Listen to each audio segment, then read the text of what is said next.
নির্বাচন নিয়ে আজ থেকে 15 দিন আগেও, এক সপ্তাহ আগেও মানুষের মধ্যে সংশয় ছিল, সন্দেহ ছিল আদৌ নির্বাচনটা হবে কি না। আজকে হচ্ছে কাউকে এই কথা বলতে শুনি নাই, 2 দিন আগেও শোনাচ্ছি হবে তো, নির্বাচনটা হবে তো। তো এইটা গভর্নমেন্টের একটা ব্যর্থতা, যে কেন এই সংশয়, কেন এই সন্দেহ। আপনি দেখুন যে আমাদের অনেক পরে ঘটনা ঘটেছে নেপালে, অথচ নেপালের সুশীলা কার্কি নিয়েই, ক্ষমতা নিয়েই তিনি প্রথমেই বলেছেন যে এত তারিখে নির্বাচন, এবং মাঝখানে উনি বলেছেন যে আমি বা নেপালকে বাংলাদেশ হতে দেব না। তো এই যে বিষয়টা, এটা উনি কথার জাদুকর, উনি কথা সুন্দর করে বলেন। আপনি বলেন তো যে উনি বললেন নারীরা নাকি বাংলাদেশের চালিকা শক্তি। ওনারা মার্চের এই কী বল জুলাই সনদে তারা বললেন যে 5% নারীকে নমিনেশন অতি অবশ্যই দিতে হবে এবং গ্র্যাজুয়ালি ক্রমান্বয়ে এটা বাড়াইতে হবে।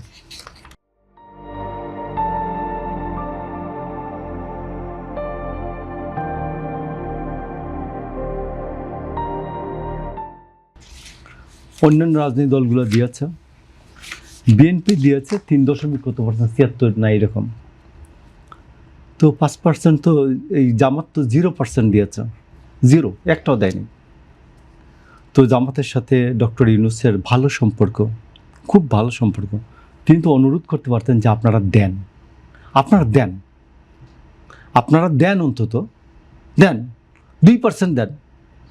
তারা তো বলেছে তারা না, 2% দেন।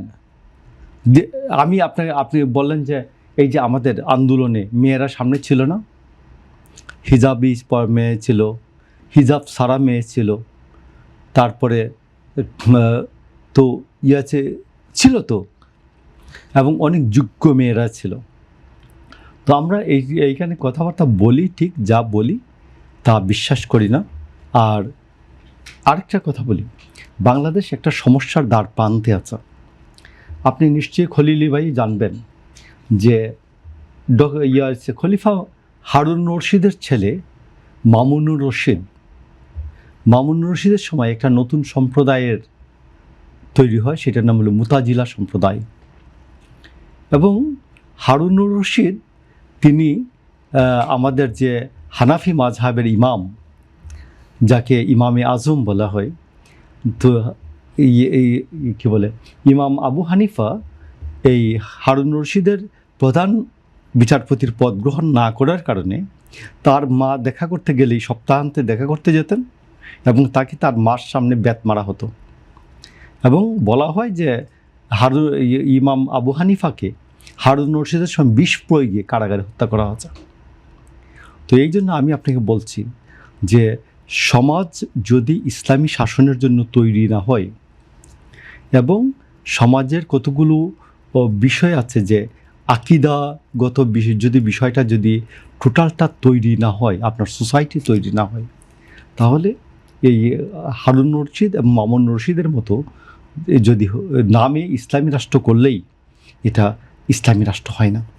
আপনাকে আরেকটা ছোট্ট কথা বলি আজকে, হয়তো এটা আমার খুব কষ্ট করেই বলতে হচ্ছে যে আমি কথাটা শেষ করি, কথাটা কষ্ট করেই বলতে হচ্ছে যে অনেকের জন্য কষ্টকর হবে বিষয়টা।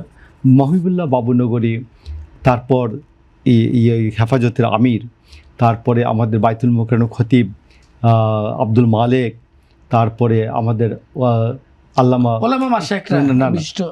নুরুল ইসলাম মলিপুরি, তারপরে এনায়েতুল আব্বাসী, তারা বলেছেন যে এইখানে তারা মূল বিষয়টা বলেছেন যে এখনও ইসলামী রাষ্ট্র গঠনের জন্য যে দেশের পরিস্থিতিটা তৈরি হয় নাই। তো অপরদিকে দেখেন যে আমরা বুয়েটের জন্য যদি মনে করি, বুয়েটের জন্য যদি হিস্ট্রির অধ্যাপককে দেওয়া হয় বুয়েটের ভিসি, এরা যেমন মানায় না, তেমনি একটা ইসলামী দলের আমির একজন সাধারণ শিক্ষিত, আধুনিক শিক্ষিত মানুষ খুব মানায় না। তো এই জন্য আমি আপনাকে বলছি যে এইটা আমার মনে হয় সবাই চিন্তাভাবনা করা উচিত, এবং আবেগের বাইরে গিয়ে আমরা তো একটা দীর্ঘ 25 বছর কাটিয়েছি, প্রায় 25 বছর একসাথে কাটিয়েছি আন্দোলন করে, সংগ্রাম করে। আমাদের মধ্য থেকে ইমান আকিদার কোনো ঘাটতি হয় নাই, ইমান আকিদার কোনো ঘাটতি হয় নাই। আমি আরেকটি তো প্রশ্ন এখন আমরা যদি মনে করি, বলেছেন আমরা যদি সবাই এইটা নিয়ে কাজ করি, একসাথে সবাই কাজ করি, তাহলে আমার মনে হয় না যে এখানে কোনো সমস্যা হবে।